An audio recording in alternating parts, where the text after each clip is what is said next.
Hey everyone, welcome back to Pouring Takes. Happy New Year. I am Charlie Van. And I am Rayya. Happy New Year, Charlie. Happy New Year's. We Cheers. made it 2 days in. Yes, 2 days in. Charlie, what are we drinking?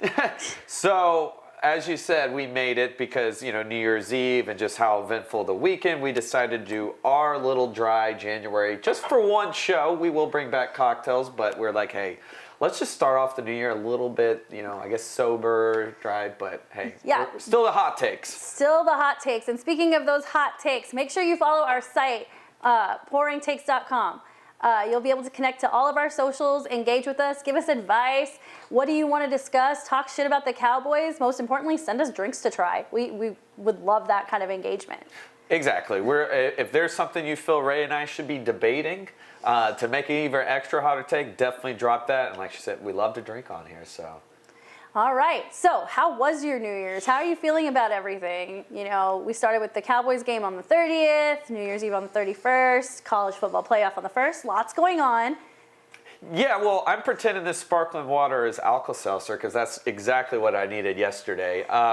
That's how fun and eventful, because Saturday, I was at the concert, the Toadies, shout out Toadies, Local H, Riverboat Gamblers, awesome show while I was trying to watch this game on my phone, double duty. Hey, I've done that before. Yeah, you got to do what you got to do. Actually, other people were too. Yep, you like find friends at the concert. You see everyone watching the game on their tiny phones. Following music to everyone is Toadies locally huge, so it's hard to not miss that show. But also shout out to Double Bear, Tanner over here. Watched them afterwards. So it was eventful, fun New Year's Eve. But what about you?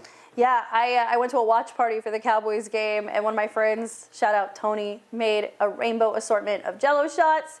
And let's just say those were my lifeline during the game because I was stressed, very stressed. I mean, the final score was 20-19, coming down to the final seconds on a controversial call, which we'll get into in a second. But that was pretty much as eventful as it got for me. The other 2 nights, I just chilled, had a couple beers, hung out with friends. But let's get into this Cowboy game, Charlie. Yeah, let's dive right in because it was something else. Yes, it was. I saw shades of the Miami game. So that first drive, you had the interception. Dak threw an interception when they were close to the goal line. I think he threw it into the end zone. I want to say, I can't fully remember. And then Detroit was able to be really close with us. I will say I did appreciate the Dallas defense really stepped up in this game. I was really worried about Detroit's run game, and they did a great job holding the Detroit running backs to under 200 yards. I think they finished with 125 yards, and that's way better than giving up the 200 and whatever they did in Buffalo. Yeah, no, definitely. I mean, I've been very excited to see what this defense is doing because before, definitely that Bills game, atrocious. Even the Seahawks game up to the very end, it's just like, where's the, forcing our offense to really, really pour on a lot, right? So, excited with that, but what I like, I'll give a positive to the offense right here. That scramble, if that we'll get in the controversial call, that scramble Dak had that could have been a safety, 92-yard pass is the move of the season. Oh, the play of the year for sure. CD had a great game yet again. He is white hot right now. Yeah. You can't stop CD, and thankful for that. No, yeah, I mean, that relationship, that chemistry is what we needed to elevate it. I think, there are definitely some offensive mistakes in there, but I like that they were able to overcome because a year or two ago, they would not. Well, I want to cheers to you because you said that this was going to be a 1-point or 2-point game last week. Yeah. You got it right. Yeah. Congratulations. Yes, I'm finally right on something in life, but no. Okay, let's get into the controversy. So let's start with this tripping penalty. So Tony Pollard gets the ball, starts running outside. They call a flag on Hendershot, I believe it was, for tripping Tony Pollard, which, by the way, I didn't know you can get a flag for tripping your own teammate. I feel like that's sus to begin with.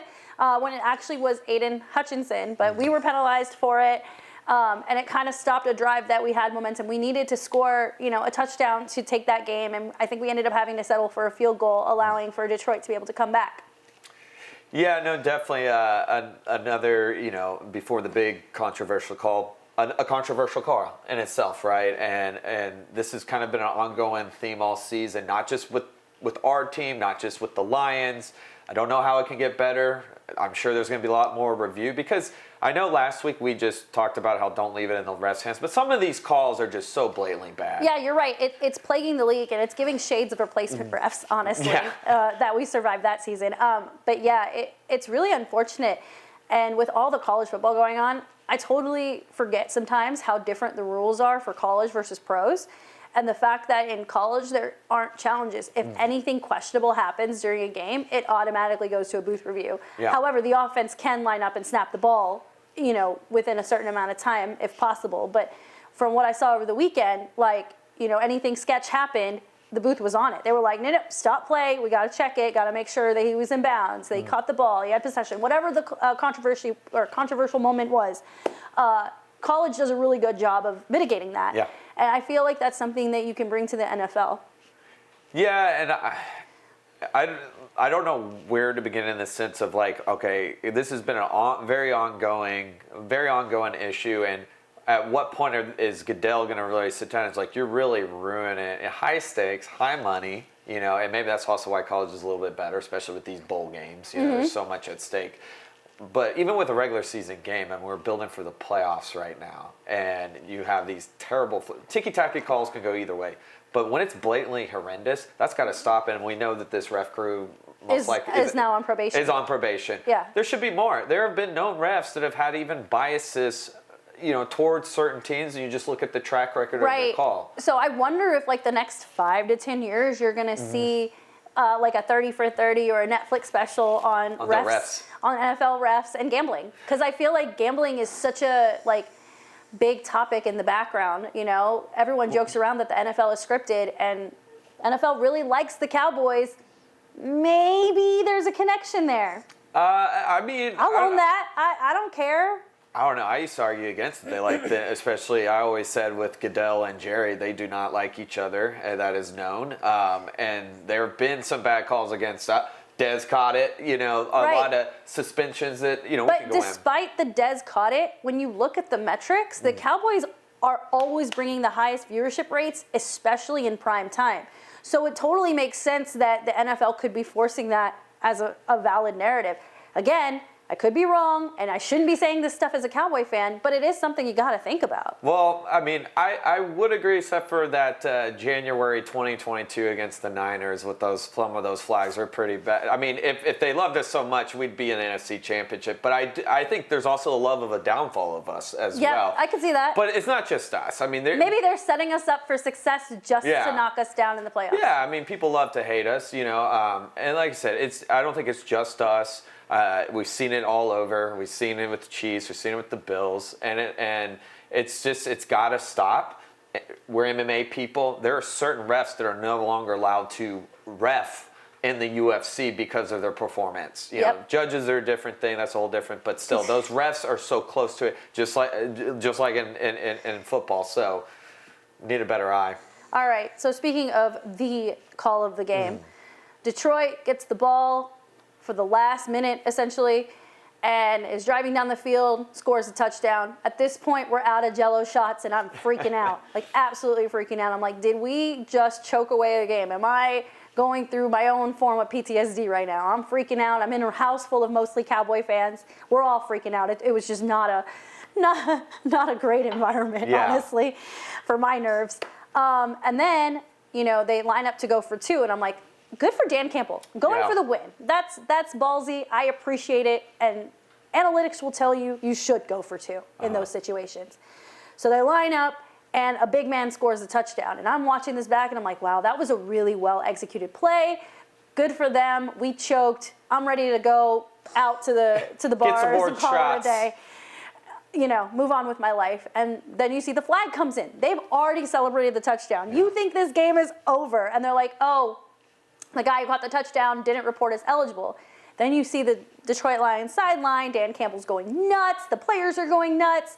So the story that we're hearing is that 2 big guys, 2 offensive linemen, reported themselves as eligible. But when the refs told the Cowboys who was eligible, the guy who scored the touchdown was not eligible. Essentially, he was not. They didn't tell him he was eligible. So they line up and they do it again. And the defense does a good job, and There's another flag on the play. I think it was the defense was on offside. Yeah. That's what it was. Defense was offside. That's why they did such a good job. I won't get into penalties. So they line up again. And they do it one last time. And defense held on, got a good rush on Jared Goff, had to throw the ball away, game over. Yeah, I mean, and especially erasing that last-minute flub last week against the Dolphins, had a chance to stop, got a face mask. So kudos definitely to the defense.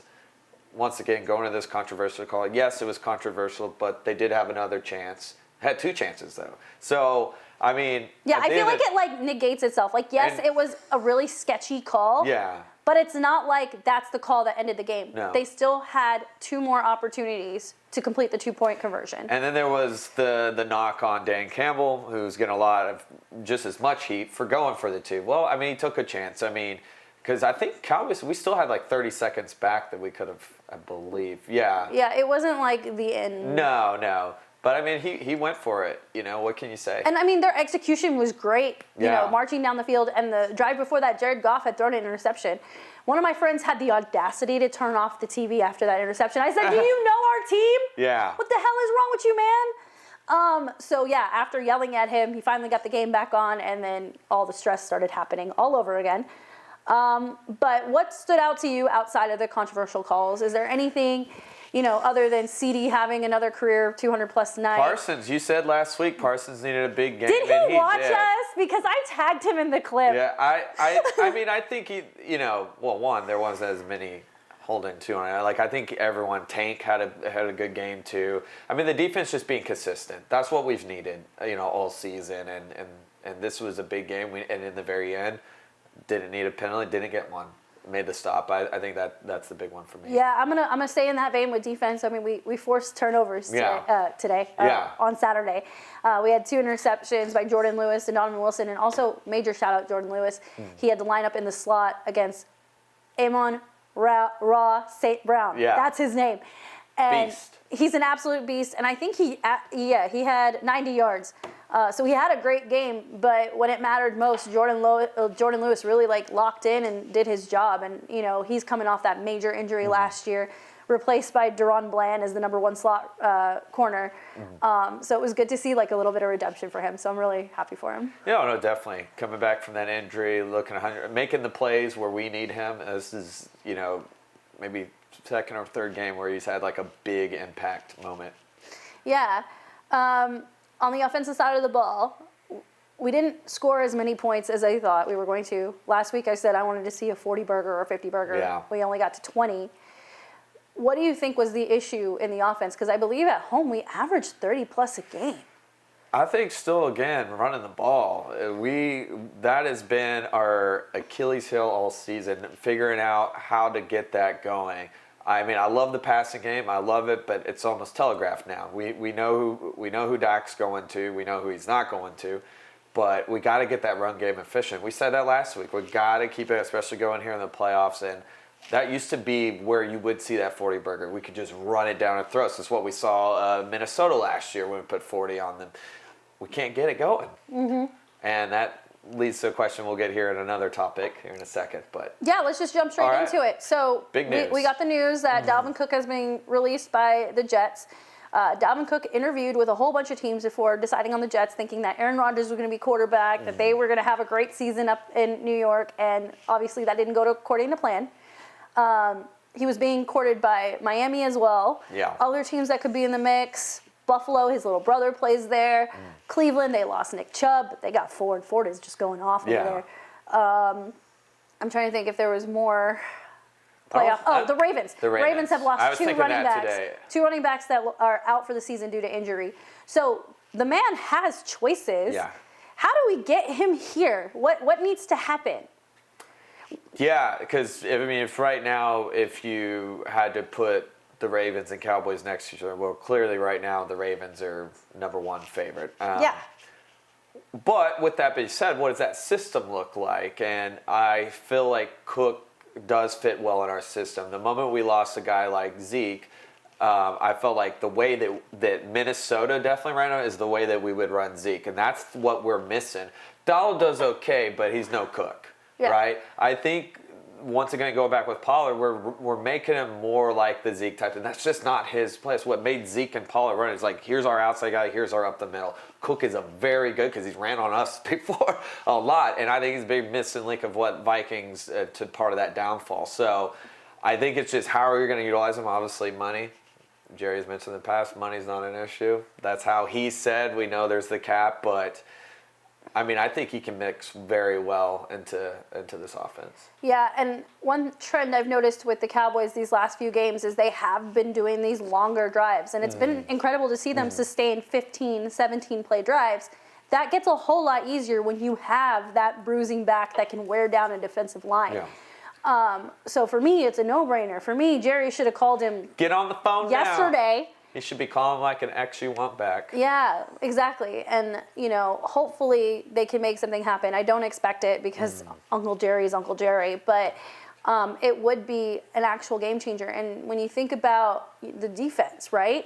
Having a running back like that also helps your defense. It keeps them off the field. And with our weakness on defending the run, that's kind of what we need. Because if the defense gets, less snaps, that secondary can run the way they want because our secondary cannot keep up with some of these speed receivers. Yeah. No, exactly. We need an enforcer. We need a guy who can bulldoze right through. And, I mean, this is the guy you need right now going into this postseason because, depending on how we'll get into this weekend's game, but you may even if you have 2 back-to-back home games, you're going to take this on the road, and that's a guy going up against even the Niners defense that can really help. And we've seen people can run on them. Yep, we have. Yeah. We've seen them be exposed, even though they've got, the 49ers have one of the best D-lines in the league. So it's definitely something worth considering. What about on the negative side? I mean, like I said, we already talked about these controversial plays, but what were things that happened in the game on Saturday night that you were like, oh my God, why are you guys still doing this? Well, I still think, the penalties, that's just going to, I said it, you can't get a Lombardi trophy with being the most penalized. It's very rare. Still the offense I want to see more creativity too. I thought the blocking was okay. But I still felt like we're telegraphed a lot. I would love more Cooks. Yeah. I think the CD to Dak connection, it is great, but they know that's going to go down. And I just think just get more creative. Yeah, and on that note, we saw Dak got sacked at least 3 times. Ooh, dangerous. He took a lot of big hits. Yeah. That offensive line is absolutely hurting. Tyler Smith exited the game early. Causing the team to actually reach out to an old friends in Lyle Collins. Yeah. Kind of surprised me, honestly, that we've had holes on this team that could have been filled a while ago, and they went straight for the O-line because I guess that's how important it is. Unfortunately, Collins is not in football shape allegedly, but they still signed him to the practice squad. So it'll be interesting to see how that fits in. But yeah, the O-line needs to do a better job protecting Dak, especially, now we're in January and we're facing these really tough D-lines. Yeah, it's, we talked about Dak needs to run more, but also there needs to be that blocking. So there probably is a little PTSD from 2020, but he's so much in duress. The moment, here we go, he's running for his life. Luckily he can scramble, but he shouldn't have to. He should have a little bit more time to cook, to stir the pot, and he just doesn't have it. Yeah, there's a difference between Dak having to scramble and Dak having design runs to play. Yeah. Because, I've been saying this all year, when Dak uses his legs, that really does help open up the offense. But you don't want him running for his life. No. That's scary. And there was a situation where it looked like he had turned that ankle, and I could not breathe. That lower tackle, I know it's legal, but it can it's dicey. The one that Aiden's doing what he's supposed to do. It's just when you look at it, it's like I can, out of a lot of hits, I could see where that can almost be hooking a little bit. Just the way, they took out a lot of tackles because of that. Ankle, especially after Terrell Owen, Josh Norman. I know he's not grabbing the ankle, but any lower body, it's dicey, but it's legal now, so I don't know. Yeah, well, we'll see. But as we get into the playoffs here in a couple of weeks, that's going to be my big ticket item is protect Dak, because this team will only go as far as Dak can take them. Exactly, and Dak is 30, but that age, that wear and tear, he's kind of getting that Romo era. Well, a lot of quarterbacks Don't say that. Well, inevitably, you're only going forward, not backwards. So that protection is, and that's one thing he didn't have before as much. So we got to get it solid. All right, so moving on. We got Washington Sunday at 3:30. We win. We get the number 2 seed. Thank you, Arizona, by the way. Thank you, Cardinals. Cheers to the Cardinals. Fly, Cardinals, fly. I was going to say cry, Eagles, cry. Well. Because the amount of shit-talking Philly did when we lost to Arizona. Yeah. And we lost to, like, a better team, technically, what Arizona was back then versus what they are. Yeah. Because they were pretty decent with Dobbs. I know Yeah. Kyler Murray's back. Yeah. Also, Philly choked. Philly had like a 2-score lead at one point and ended up choking the game away. Yeah, Philly fried. Ha! Yeah, they're crying all out. If you go on TikTok, I mean, fans are calling for Nick Sirianni. Do you think he should be fired after the season? I don't know enough about the situation in Philly, but I'm aggressive and I can't stand him.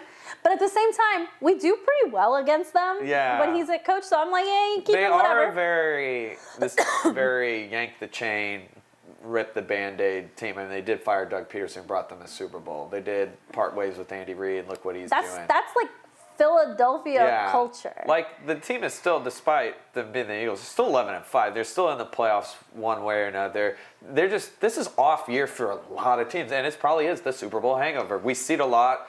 I wouldn't just say the Super Bowl hangover. I think it's also just the talent in the league, and I think these offenses have evolved so much, and there's so many, like I said, there's just so much talent. So especially in the NFC, I feel like, and I've said this before, that all of these playoff teams are roughly at the same area. I mean, you look at Detroit and Dallas are literally could have tied in that game on Saturday. Except for the Chiefs. I mean, Well, I said the NFC. Well, sorry, but I'm just saying because both those teams, right now have been off, and we know the Chiefs, they've been dropping it like it's hot, not hot.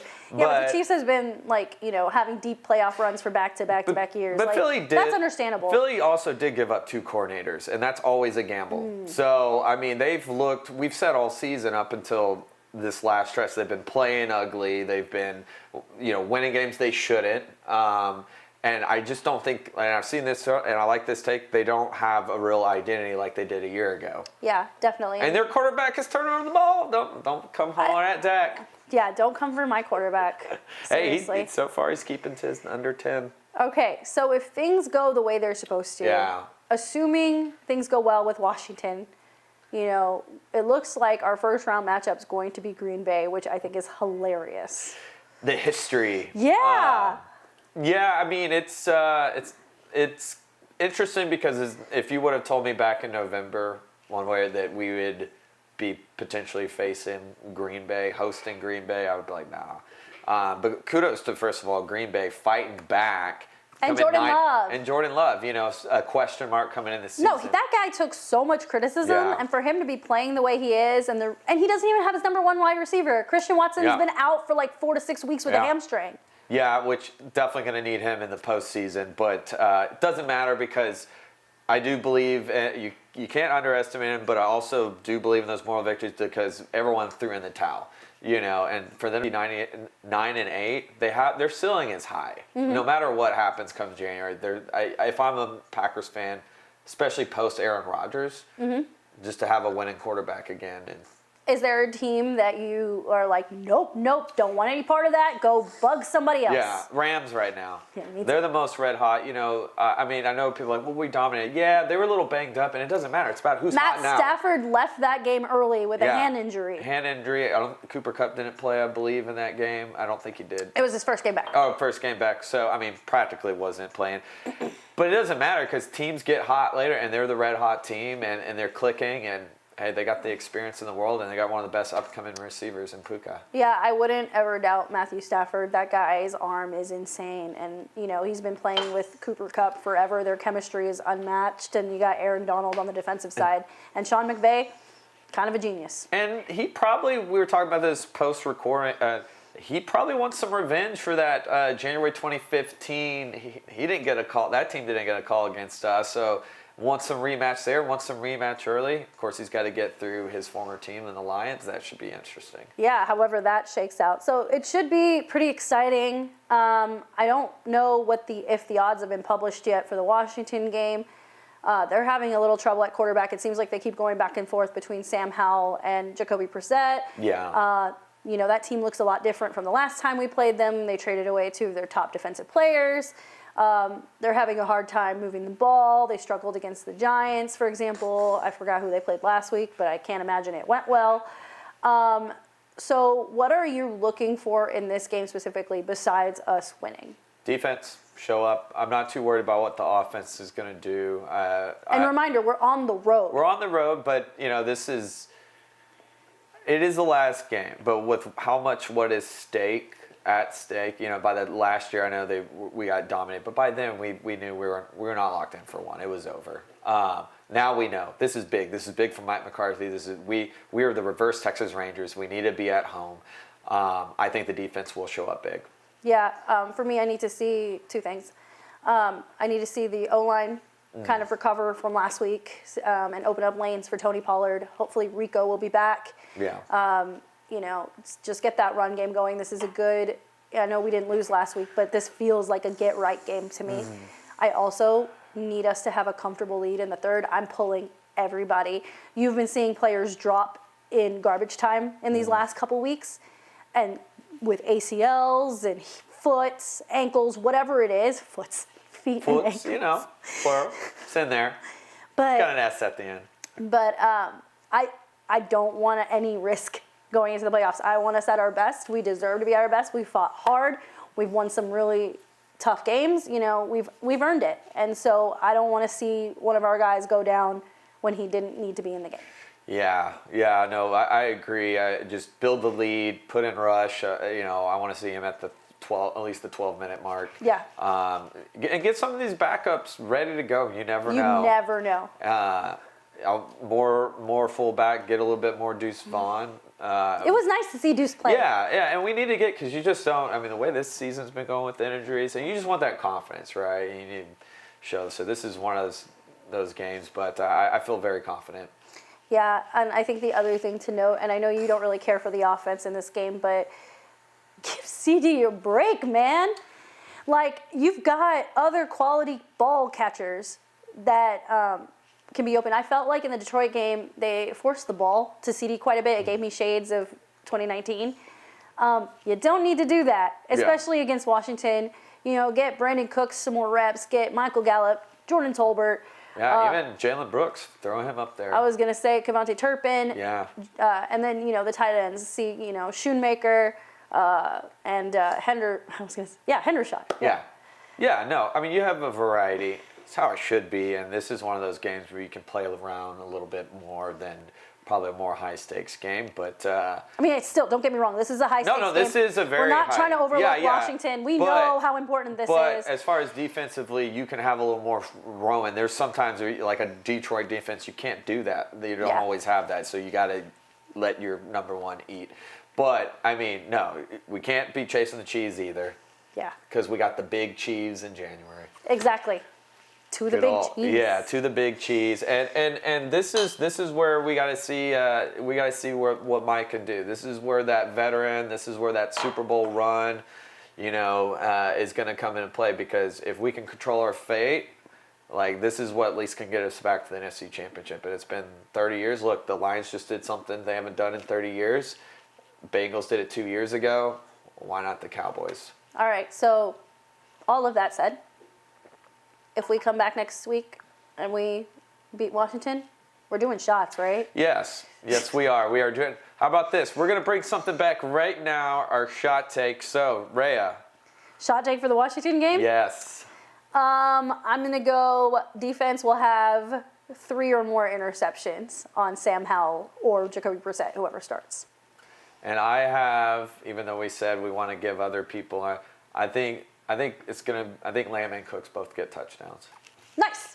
All right, Shot Take City. Here we come. That way, for anybody in their fantasy, I'm sure you're hoping that goes. Oh my God, no more fantasy talk. I lost my championship game, and I was favored to win, and I'm really salty about it. I still got one more week. Oh yeah. So I've heard people do like the combined week 17, week 18.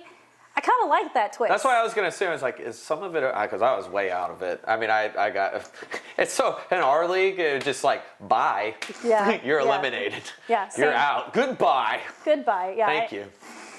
Okay. So, out of the pros, staying with football, We had 2 really big games yesterday, 2 really fun games. Yeah. It was the semis for the college football playoff. The first game, we got to see Bama go down against Michigan. And in the second game, Washington took out Texas, even though Texas made a very fiery last-minute comeback that just fell short. So going into this, me personally, I don't really have a dog in the fight. In fact, we talked about this a few weeks ago when the playoff teams were announced. I said Texas shouldn't even been in it. I would have still put Florida State. I took a lot of heat for that, and I'm not sorry because I was right. Michigan was the better team. Washington was the better team. Everyone underestimated them. They're like, oh, they only play Oregon in the Pac-12. Yeah. What are they going to do against a Big 12 team? Sorry. Big 12, overrated. That's why half your teams are moving to the SEC.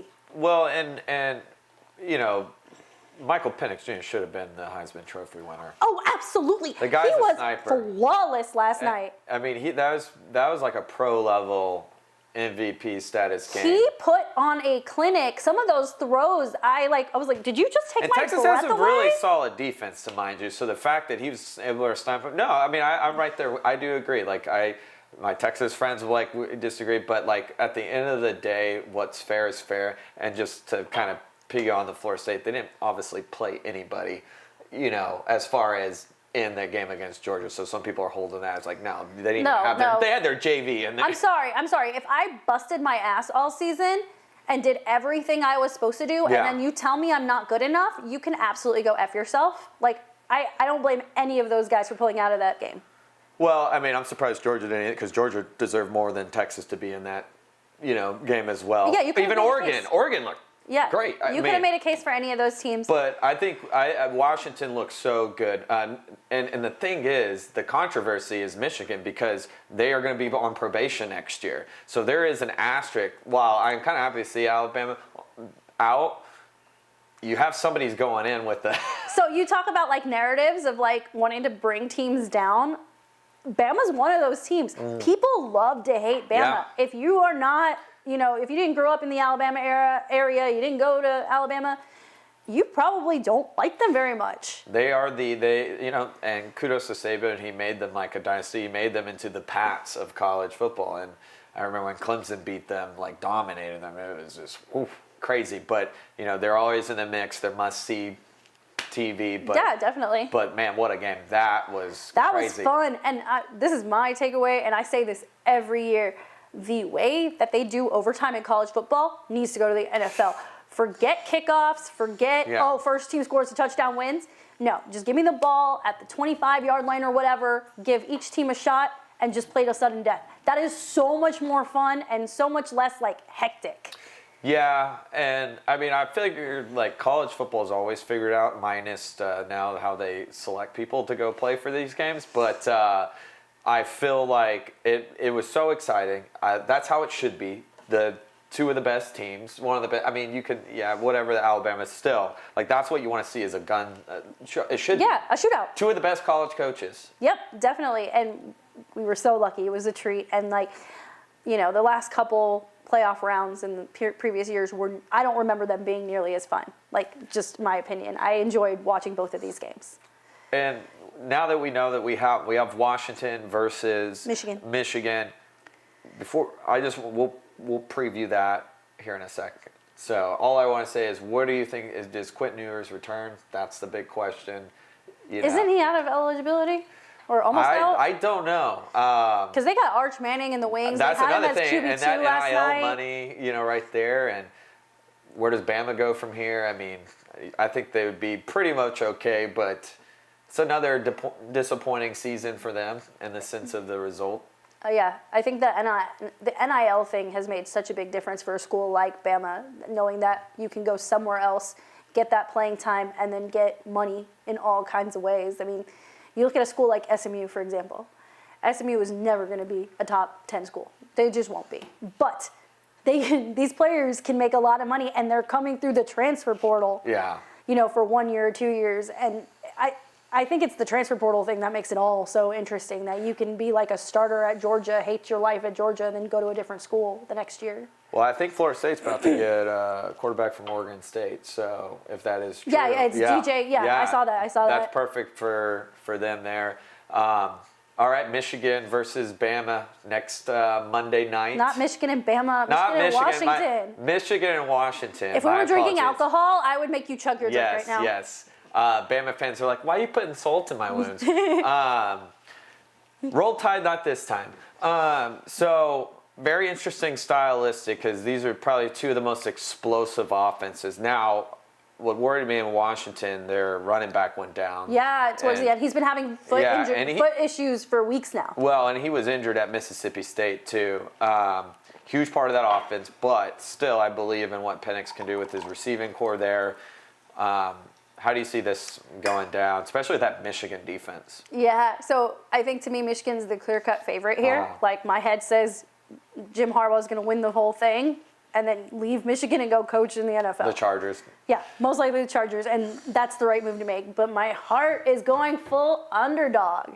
Yeah. Like, this team took a lot of criticism. A lot of people didn't think they should have been in that top four. And by beating Bama. Texas, yeah. I almost made this. Yeah, I know. We can't. Sorry, Bama on our minds. Can't get it together. We have the Alabama Shakes. I hate you.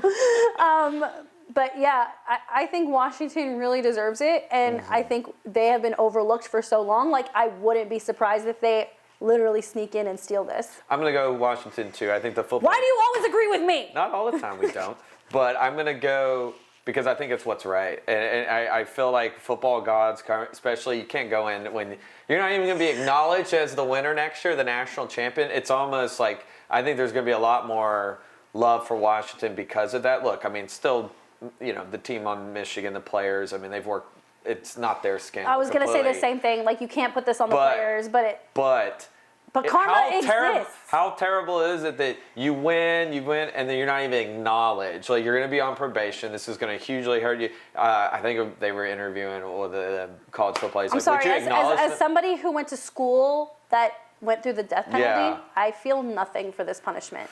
Well, my thing is, though, if you're devil's advocate, if you're not going to acknowledge them, why did you even let them be eligible to begin with? Yeah. I don't understand that with college. Why is it not happening now? But it goes back to the fact that those kids did the work. They did exactly what they were told. They shouldn't be penalized for something that the adults did. But USC could say the same thing in 2005 with a lot of those players. Agreed. Yeah. I mean, that's why Reggie Bush got his trophy back. Like, it's here's another Netflix special, ESPN 30 for 30, coming out 5 years from now. Astros are like, hey, well, good luck. It's all on you now. Fuck the Astros. No, but Here I am dropping F-bombs without alcohol. There you Always go. right in the world. It's the sparkling water. It's the sparkling water today. No, I'm going with my heart with Washington because I do feel when it comes to the most explosive and the way the Michael Penix Jr., like, I just think this is going to be that game. Yeah. Very close game, though. Would love to see it. And then one note before we move on, the playoff changes next year. It's going to be 12 teams. Do you think that's better or worse given how the selection committee has been handling? Well, it depends on how they're going to actually handle, because you could have 12 teams and still be picky-choosy. That's the thing. Like, I mean, it'll seem wrong, but, I mean, we see that they can't get it right to begin with, I'm just, until I see it in person to know that they're not going to leave out some, then, but, I mean, as far as the structure goes, I like it, because this is how football's, NFL, high school, you're going to, in the end, it's going to be more exciting. Yeah, and, like, I know the argument is that they didn't want these kids playing more games, but it's a national championship. Yeah. March Madness is a 68-team field. Yeah. And those kids play an extra 4 to 6 games, whatever it is, to win the whole thing and be the best team in college basketball. And I feel like this is kind of on par with that. And when you spread the field, there's a higher chance for upsets and more interesting things to happen. But you're right. I think there needs to be a more objective criteria for who those 12 teams are going to be. And I'm very interested to see what lessons were learned and how they're going to translate into next year. Yeah, it's going to be a big task. I'm sure somebody's still not going to be happy in the end, but the structure and the setup, it's going to make it more fun. Could see an underdog win it all, which I like. I mean, it's that perseverance. But but I see that it'll wrap up January 20th, right in the height of the NFL playoffs.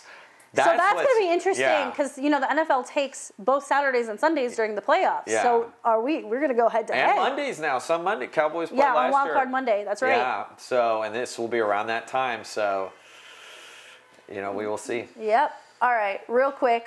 let's get into the Mavs and Stars.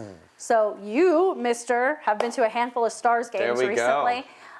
We had 2 games against the Blackhawks. We won both. The first one was way too close. The second one was a total blowout.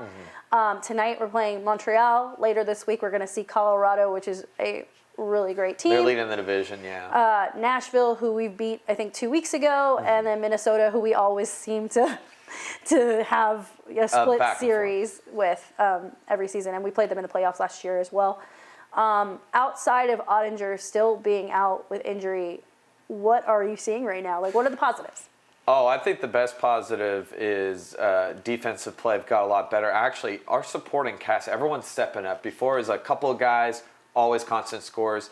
It's everybody. It's like a whole camaraderie. And also, I mean, yes, Friday was not ideal. We won it in a regulation, but they won in overtime and no shootout. They've gotten over whatever that mental slip I hope so, because we haven't won this many OT games for a while. So I feel like these last, 4 times we've been in OT, we've actually walked away winners. And that's a really great sign, because that's been one of our harshest criticisms for this team, that they can't finish games. Well, they're being very calculated, too. You can see in these overtime games. You can see on Friday how strategic they were with the puck and the placement, and it was just perfect. And freaking Rope Hintz is having...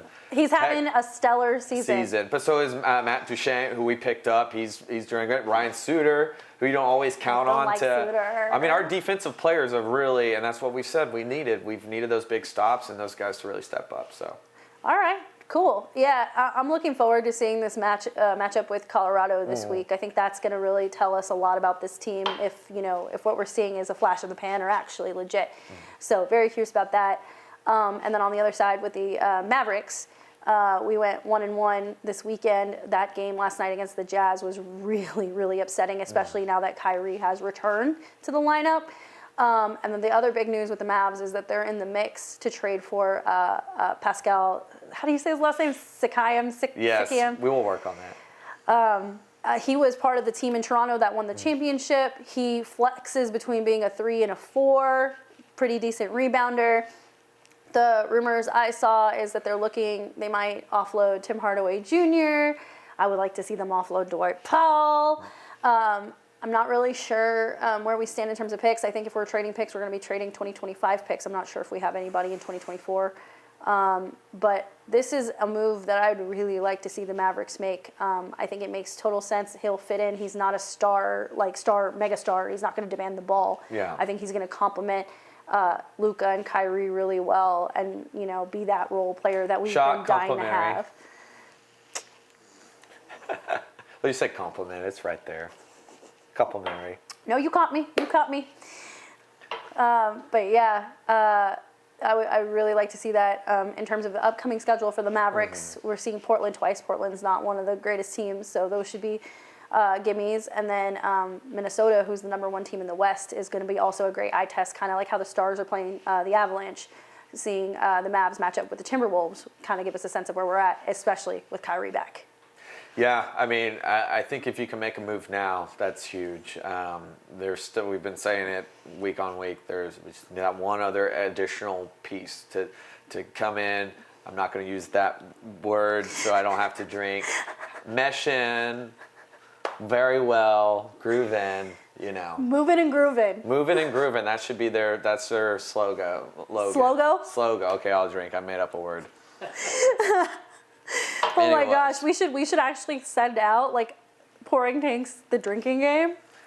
They'd be drunk by minute 5. Yes. So, no, I mean, I hope they make some moves. Now's the time, right? I think they see what they got so far.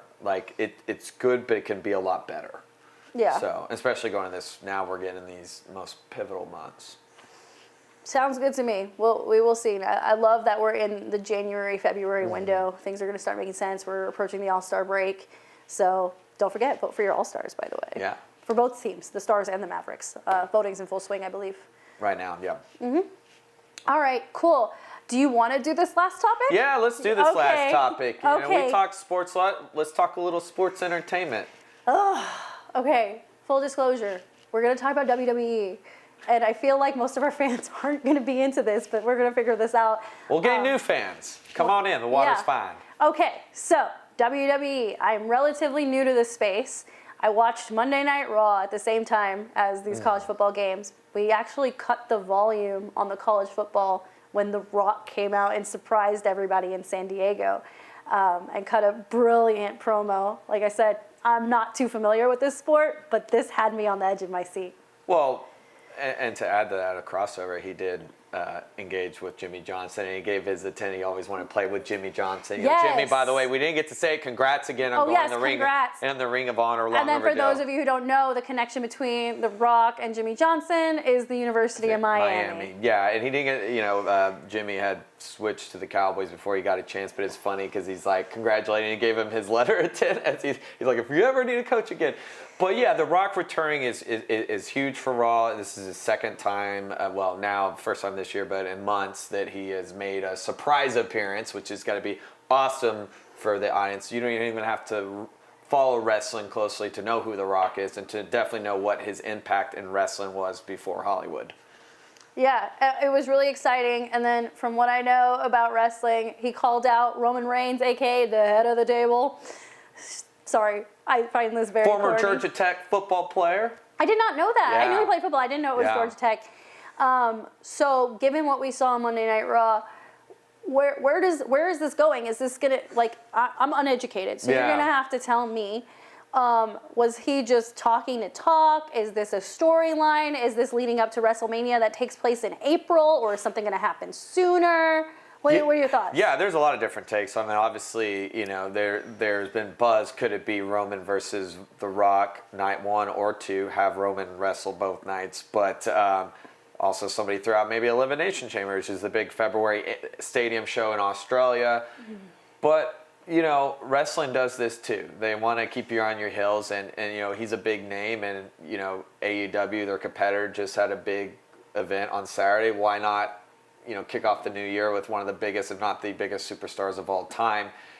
It could be Roman versus, Rock. I would stray away from the WrestleMania, but who knows? It's hard because they're so good at teasing us. Because it's not like he's that active. He's Right. in Hollywood. He's got the USFL, or not United Football League now. UFL, Yeah. which was announced, So like to 3 days create ago. storylines, you need kind of that ongoing enough.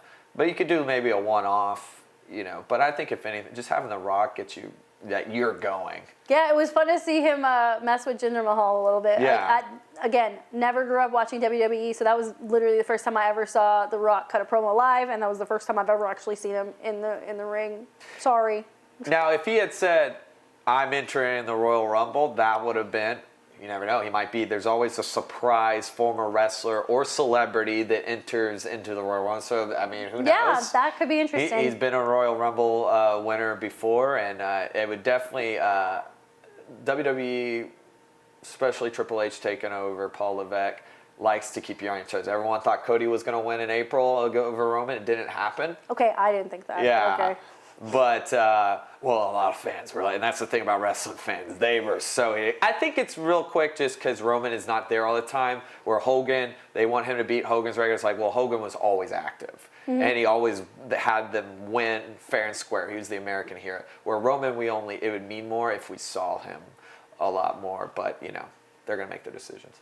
All right. Well, next week we will do NFL playoff picture because everything will be set by the time we're back on. We'll also recap the college football finale. Hopefully Washington pulls off the underdog thing, and then update y'all on Mavs and Stars. And of course, we're going to do shots. Shots. Remember, it's the shots you don't take. That's right. All right. Y'all have a good week, and we will see you back here next week.